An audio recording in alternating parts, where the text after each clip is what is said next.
Hello, good morning, good afternoon, good evening.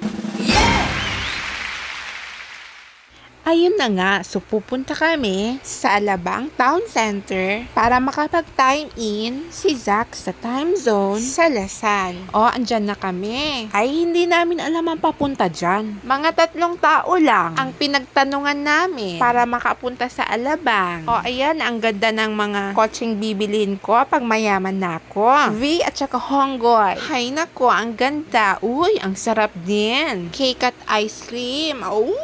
Ayan. So, pumunta si Zach sa time zone, tapos kami tumitingin-tingin na pagkakapihan. Sa Karamiya pala yun.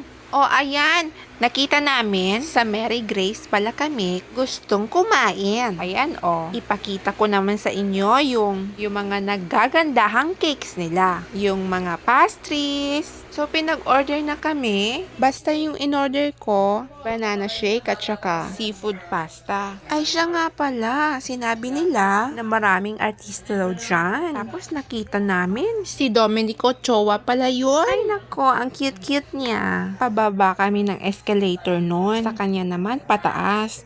Hay, hindi ko na video. Ayan 4 kami. Tapos ito yung mga in-order namin. Ito yung mushroom soup at ensaymada para sa pinsan ko. Ayan yung sa akin.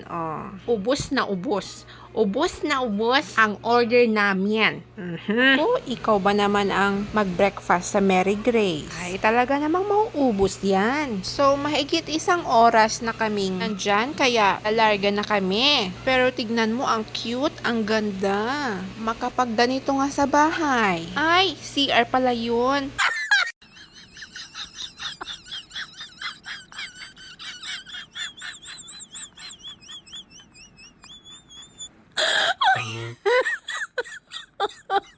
My God. Ayan, tapos na. So, dyan pagkatapos niyan, magla-lunch pa kami. So, meron tayong soy at chili sauce at calamansi is equal to sausawan. Ayan, dyan kami kumain sa Luquen. Huwag niyong kakalimutang i-share. Bye! Follow for more!